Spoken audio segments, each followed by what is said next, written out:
Bam. We are here. We are live.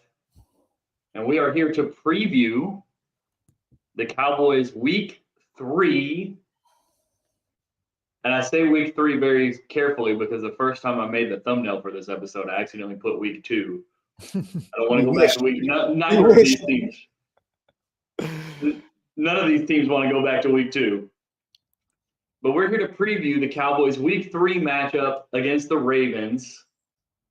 And it's been an interesting season so far for the Ravens. 0-2 is, probably not where they thought they would be coming off of, Lamar Jackson winning the MVP and everything they accomplished last year. John, talk to us a little bit about what we know about the Ravens here getting ready to go into week 3. What are the big question marks that everybody's kind of looking around going, how is this team 0-2? Well, I think it's something that's kind of plagued the Ravens kind of in the Lamar Jackson Harbaugh era is that they just cannot hold leads. I think since it was either since Harbaugh was made head coach or since Lamar Jackson has been the starting quarterback, they have given up the most fourth quarter leads of 7 points or more in the entire NFL.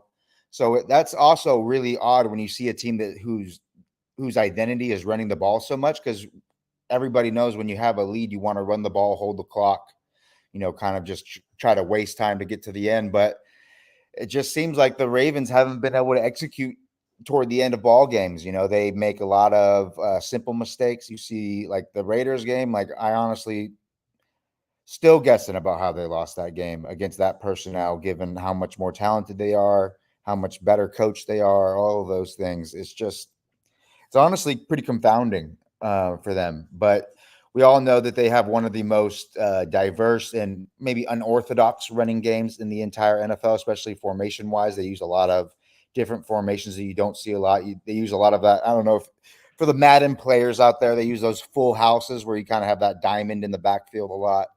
Definitely a lot more than most other teams do. Of course, they have Lamar Jackson, so the QB is a big part of the running game, and that kind of equates numbers in the running game for them, allows them to kind of allow defenses to pick their poison, whether they want to let Lamar Jackson get outside and get to the perimeter, or they want to let them, hammer with Derrick Henry. Derrick Henry hasn't been super effective thus far, and I think that comes down to the Ravens' offensive line, especially the interior offensive line, just isn't outside of Linderbaum, just isn't what it used to be. I would say they haven't been able to pour the resources that you would normally want for a team that is such a big running identity team. They haven't been able to pour the resources into there. I mean, I really think that their offensive line is kind of hindering them at the moment, especially when you look at that right side with Daniel Falale and Patrick McCarry. Falale was a guy who played tackle last year. He's been reduced inside the guard this year, and I don't think it's been very, very great, very effective thus far. And then McCarry, I think he is the guy on the Cowboys offensive line that they can immediately take advantage of. In 2023 Patrick McCarry was, I believe, he ranked. Let me see. He had the 8th worst pressure percentage allowed for pass rushers that win outside on the high side.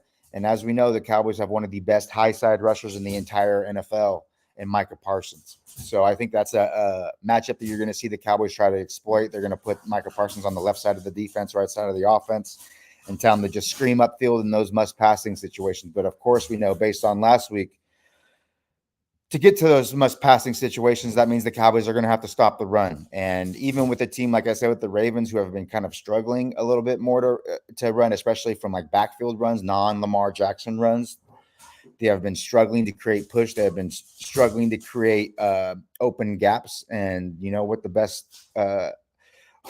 answer to that is, what the best medicine is for that ailment is the Cowboys' interior defensive line, especially one Cowboys right now. That's especially one that, as we learned today or yesterday and more today, Mozzie Smith, he's iffy for the game for his back. They just signed Carlos Watkins, so who knows how long it's going to play 50 snaps. And right away, and we'll see how that goes. I mean, he can't be. The thing is, I don't think he's someone who's going to be like the answer to their run game woes, but I find it very hard to believe he can be worse than what they saw last week. So just trying to bring, some average play to the position at least, I think would be something that would help. And one other statistical nugget that I found, this isn't really about the Ravens, this is more about the Cowboys, but I found it this morning when I was doing some digging and reading some of the articles as part of my editing duties for some of our data guys who have been doing a fantastic job of creating kind of new metrics and new unique metrics for the PFF system. And one of them was the double team rate for interior defensive linemen, and how often they are double teamed compared to single blocked. And the Cowboys' interior defensive line just does not demand double teams at all. Osa Odigizua was the one who was double teamed the most, and that was around 44% of run blocking snaps he was double teamed.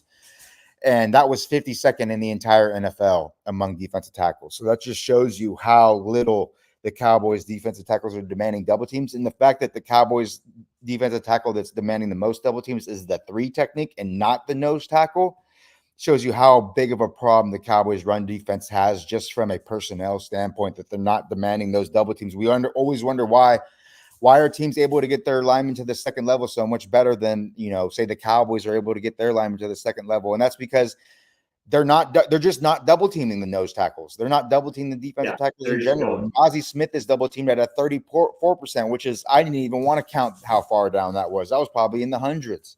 Yeah. It was way down the list. And that's just something that makes it extremely hard to play good, sound run defense, because if your defensive tackles aren't beating single blocks, which means that they're going to be demanding double teams, and you're allowing those offensive linemen to just climb to the second level unencumbered, take great angles, the timing, they don't have to worry about timing on the combination blocks, about when to come off to intercept a scraping linebacker. They're just directly going up there, makes life extremely easy. And the Cowboys don't have the biggest linebackers who can't, they're not going to stack and shed blocks like they're Ray Lewis back in the 90s. So just makes life almost impossible for the defense. And that's why when people say, like, what can they do with a scheme? What can they do scheme-wise? It's like there's not really much you can do when your defensive tackles just aren't demanding double teams, and teams feel so comfortable and are so effective just single blocking them and still having effectiveness. I mean, there's some things you can do, maybe like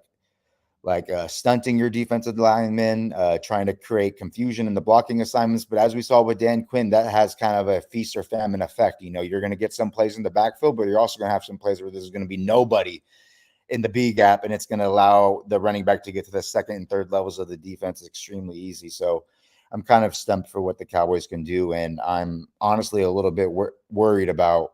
I honestly would be worried about what any team with any interior offensive line, given what we saw last week, can do to this Cowboys run defense. Yeah, I think that I think the biggest thing, we'll talk about the Cowboys defense because we're here, right? Is that when the Cowboys, made the trade for Jordan Phillips and then signed Linval Joseph in like a 48-hour period, the conversation that we had was like, no, these guys are not giving this defense a big ceiling, but the hope is that they give it a certain floor where you're at least going to get real life NFL defensive tackle play. And that is not it's not what you've been getting at all from those two guys specifically, much less from, Mozzie Smith, your second-year first-round pick. But we also talked about the reasons why Mozzie might struggle this year, and the reasons why you couldn't just depend on Mozzie to go out and play 40 snaps of dominant football every week, because coming into the year, he was going to be in a deficit leading into this year with the injuries coming in and the way everything went last year and the losing the weight and all this other kind of stuff. He was going to be in a deficit. Exactly. And so with all that stuff going on, and that's before his back tightens up on him in the game against the Saints, and now we're looking at, there's a chance that maybe he's not there. And Samir asked a good question. If it isn't scheme, which we kind of said, why did we fare better last year? Was Hankins that big of a factor? So one, yes, Hankins was significantly better. The distance between garbage level play at a position and even average respectable replacement level play at a position is so big that I don't think fans give it enough credit. Jonathan Hankins is not a star at this point in the league. by any means. But he is a perfectly viable interior defensive lineman. And the difference between that and what the Cowboys got against New Orleans specifically is so wide, it can't be overstated. So, yes, Hankins was a big factor. Also, one of the things that the Cowboys did last year that John mentioned earlier was a lot of slanting and stunting and twisting and all this other kind of stuff, even against the run. And so what that does is that gives you the chance to create more 2nd and 12s that then automatically takes the team out of the run. Sure, you may give up an 8-yard run on 1st down because you get a guy out of a gap, but the linebacker doesn't make him right, and now all of a sudden you got an 8, 10, 12-yard run, safety makes the tackle, and you move on. The problem is that the Cowboys can't get stops in the backfield right now because they're playing to set a fence at the line of scrimmage, and then the middle of that fence is just getting, like, washed every single play. Like it's like there's a big double gate in the middle of it, and the inside part of that gate has to hold. And it's like somebody's driving a Mack truck through that gate every snap, and the thing just swings open, and there's nobody to stop it. And at the same time that the fence isn't there, there's nobody attacking up the field to create the negative play. So you just have this situation where you're trying to play a style of defense, and you don't have the personnel to play it.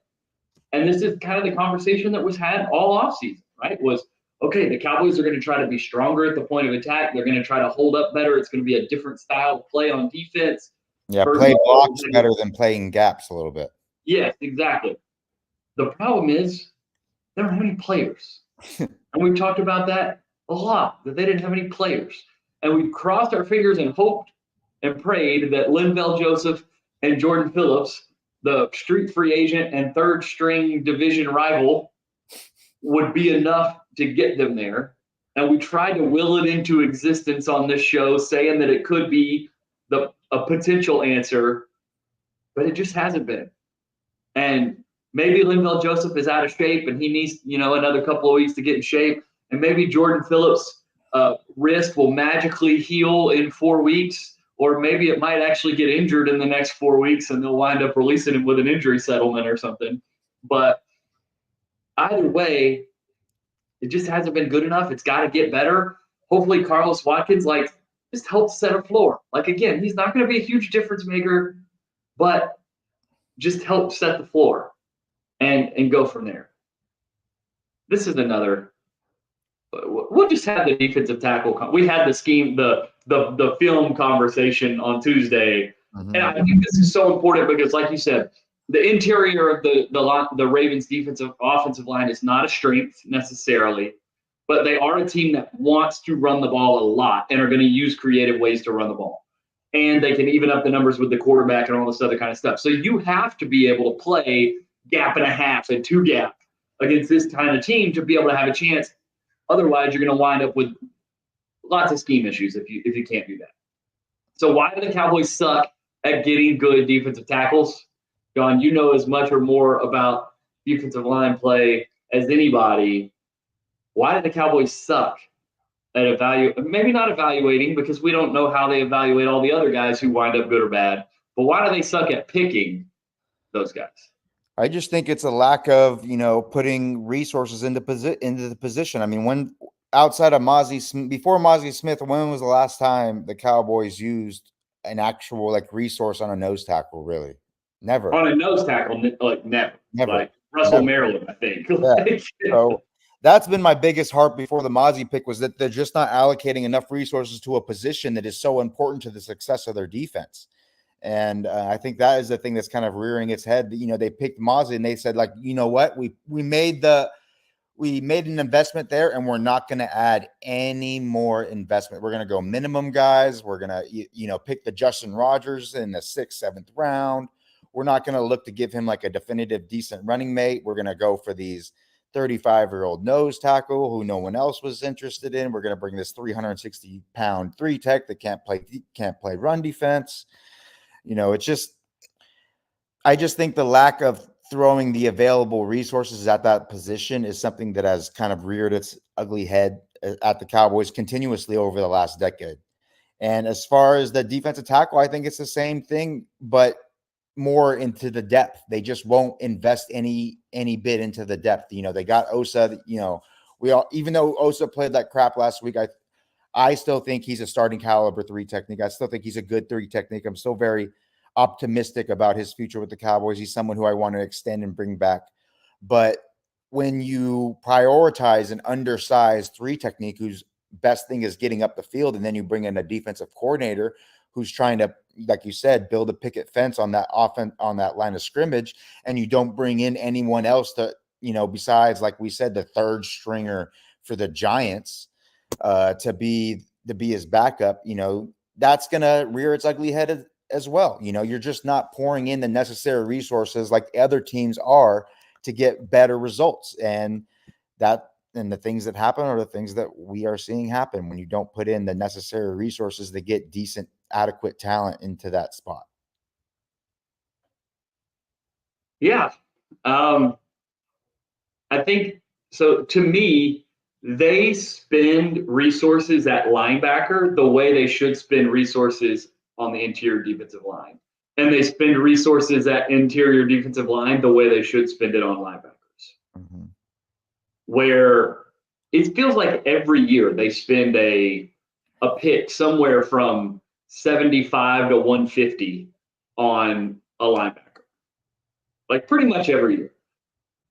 Whether it's Leofau or Overshawn, or we could go back, Damone Clark, Jabril Cox, Leighton Vander Esch, Jalen Smith. Like for the whole, it seems like every year they're adding talent at the linebacker position, and a lot of those guys don't hit either.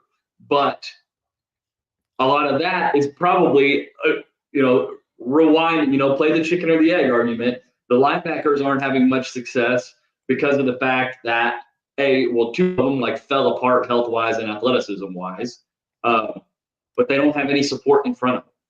And so, like, I would love to see them flip their philosophy between linebacker and defensive tackle, where essentially every year we're going to spend a resource that matters on that position group, because 4 or 5 are going to play in every game.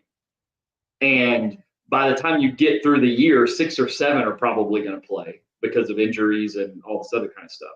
So you've got to have those guys. And so in a world where, but it's also one of those things that, like, I don't think you necessarily have to spend a first on it, just like you don't have to spend a first on linebackers. But I mean, if you want like premium nose tackle play, like you want Vita Vea, Dexter Lawrence, you want that kind of defensive tackle play, you got to spend up for it. I don't necessarily think you need that, but you just need way more talented, real life interior defensive linemen, on your roster. That is sort of an off-season conversation, but I think coming off of the debacle that was the New Orleans game and going into a game that we know this team is going to want to run the football at you, and they're going to want to do it in creative ways, and then they're going to want their quarterback to take shots. It's an important conversation for sure.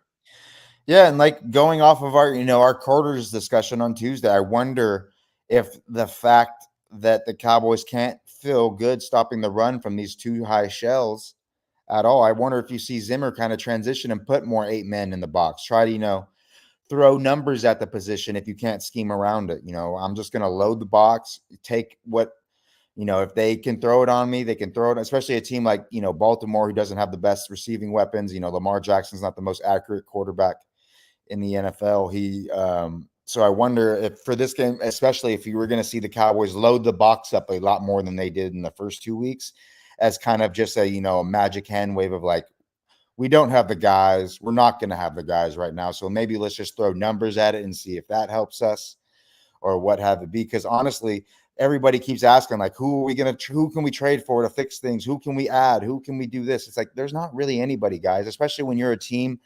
whose whole roster is built on the draft and bringing in people through the draft. And the only major acquisitions you make throughout a year or through the draft. You can't be trading away these top, second, third round draft picks willy-nilly to go pick up a nose tackle, to go pick up a backup defensive tackle in these situations, because it just hamstrings what you're going to be able to do that next offseason to acquire talent.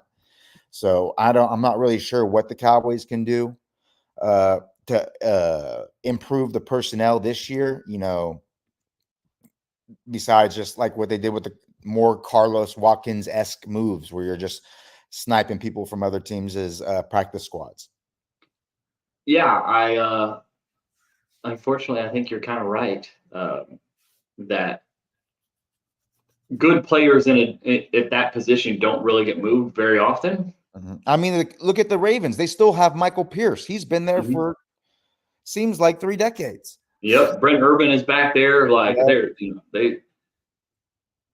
it's a confounding problem because now there are solutions. Like let's talk about the big picture meta way to stop teams from running the football.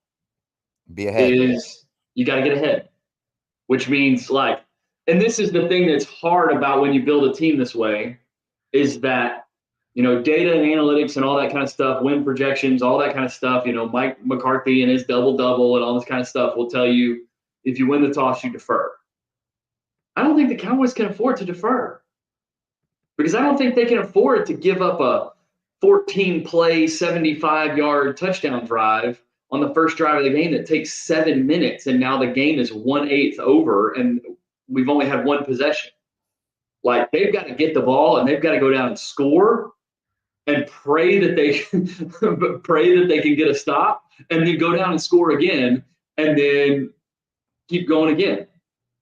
Like they have to build leads quick because from this point forward until they prove they can stop it. And like John and I have been saying, I don't know how you prove you can. I don't know how they're going to get to the point where they can stop it. Other than, like you said, they're just going to have to throw so many bodies at the problem that. And guys are just going to have to play better. Like they just have to play better. You cannot play that poorly. Like you have to. We have seen Osa Odigizua play better than that. Like we have seen him play better against the run than that. And Linval Joseph at different points in his career, not even in that distant future, has played better than that. I mean, they did okay against the run against Cleveland, against what I would say is probably a better offensive line than what New Orleans ran out there, although Cesar Ruiz is playing out of his mind right now. but we have seen them play better. And so that's kind of what they have to do. They have to play better, and then the offense has to live with the mentality that we're going to go out and we're going to try to build a lead. So you got to take the ball first. You got to go down and score. Your first 15 plays have to be on point. We got to throw Hank out of the playbook in the first 15. Like, we got to go down and we got to score. And I think I sent it to you. I was rewatching the game Monday, and I got like halfway through the first series, and I was convinced. Mike had all this two-back pony stuff with Turpin and Deuce in the back, all this stuff in his plan for Cleveland, and couldn't get to it because they were up by so much. So he just put all of it, like in the first 15 plays of the game, and then they never went back to it because it didn't really work all that well. But he had this great big plan for what they were going to do with Turpin and Deuce on the offense, and unfortunately, it didn't go as well as they hoped it would. But they still scored 19 points in the first half, which is pretty darn good. But they've got to do it from a posture of being in front, rather than okay, 7 points, we go down and kick a field goal, that's 3 points, and the first quarter is almost over. And then they score a quick touchdown, we score a quick touchdown. Okay, now it's 14-10, we're still down. So now we're still playing from a posture of being behind. And really, you only need your defense to get 1 or 2 stops in that scenario to flip that. But you've got to establish a forward-leaning posture. Like you have to be ahead in these games if you want to have a chance to win. Yeah, and like the Cowboys defense is honestly, with a lead, is probably one of the best defenses in the entire NFL. When you can get those edge rushers pinning their ears back, getting after the quarterback, you can allow these corners, because they know you're going to get pressure. They can start jumping on these balls. That's when the Cowboys defense is at its best, when they have these linebackers able to run out to the flats and destroy the check downs, because QBs have to get the ball out of their hands so quickly. All of these different. It's just a cascading effect of when the Cowboys are playing from ahead. It's a cascading effect, making them better. Just like when they're playing from behind, it's a cascading effect of making it worse. When teams can run the ball, use their play action, do all these manipulative things on the second level, and that just makes their lives, the quarterback can hold the ball because, like you said, they're going max protect off play action. So so what does that mean? The defensive ends, they're not pinning their ears back. They're check and run and then transitioning to the pass, and that gives them another extra half second. All these little types of details all manifest themselves in big ways on Sunday, given just who's ahead and who's not, and like you said, the Cowboys are just a team that's built to play from ahead. And unfortunately, when they don't have that, as we've seen, this is not just a this year thing. We've seen it, dating back the entire McCarthy, going back to Garrett. When they're playing from behind, we just are not a team that's built well to play from behind, unfortunately. Yeah, and to be fair, on the defensive tackle front, they have tried a lot more. They've had a different approach to the defensive tackle spot since Mike McCarthy became the part there than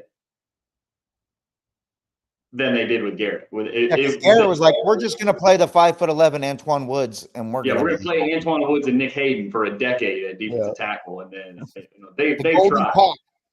Yeah. Chris has a great question. We'll shift to the Cowboys offense against the Ravens defense. That's one of the more fun, interesting, kind of crazy defenses that's kind of taking over the meta of the league.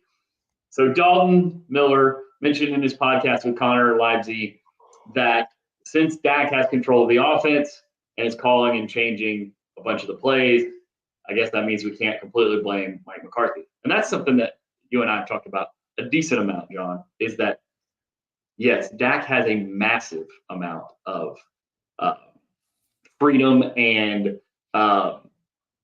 what's the word that I'm looking for here? Independence and the entire menu is on the plate when he's at the line of scrimmage, which is not the case for every quarterback. And to be honest, to go to the big meta conversation that's happening all over the internet and TV right now, how do you beat this style of defense that's being played that everybody is, all up in arms about? One is what we talked about on Tuesday, which is, big max protect, out leverage the safeties, make sure that you can pass protect it, out leverage safeties, and you're going to throw massive touchdown passes. And I loved it. I saw, after we finished our show, I saw a clip from the Manning cast from Monday Night Football where Peyton Manning went to the whiteboard and said, if a team is going to play quarters, we're going to score a touchdown, and this is how.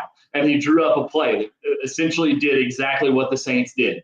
You grab one safety you grab the safeties with vertical stems, and then you run somebody on a post behind it, and it essentially creates a runaway. It's the quarters version of the big runaway deep crosser that teams were running against cover 1 and cover 3 so much. So that is one way to beat it with big designs like that. The other way to beat it is to have a quarterback with a ton of experience that's seen all this stuff before, that knows what to get into. So that's the other thing. That's the advantage Dak Prescott gives you. And there are only, when Dak gets to the line of scrimmage and Kevontae Turpin and Deuce Vaughn are on the field together, there's only so many things he can get to. Like, he can't see that they're in a 5-man box and say, okay, we're going to motion a guy in here and we're going to run duo, because you're going to be motioning Kevontae Turpin in to try to insert in on a Mike linebacker. It's just not going to work, right? And so you can only, yes, he has the full menu, but only based on what the personnel he has on the field is. And so if the plan from the offensive coordinator and the plan from the head coach, and now Dak has input on that too, for sure. But once he gets to the line of scrimmage, he can do the things that can put them in the best possible play in that scenario. But he's not always going to be right, even if he's right 98, 99% of the time. And B, he can only get to what he can get to. So that's kind of the deal on the Dak thing. I didn't mention at the beginning of the show, should have, but I didn't. We're going to be a little short today. We got 30 minutes. John's got work duties. I've got work duties. We got stuff going on. I appreciate you guys joining us. We're going to call it today. John, have a good one, man. We will talk to you later. Sorry, guys. Sorry. Work stuff. Life, work. Blame the PFF. Yeah. As always. Always blame PFF, right? They're our buddies. We appreciate it. Thanks, John. Have a good one, man. All right, guys. Thank y'all so much for joining us. We will be back next Tuesday to review the game. I think the Cowboys are going to win just because that's typically what they do. They bounce back really well. They very rarely lose back-to-back weeks under Mike McCarthy. So I think the Cowboys are going to win. I don't know the score. We'll see. We'll say 27-21. I don't know. We'll see. That's going to be my shot. We'll take it. Have a great one, guys. We appreciate you joining us. We will see you on Tuesday.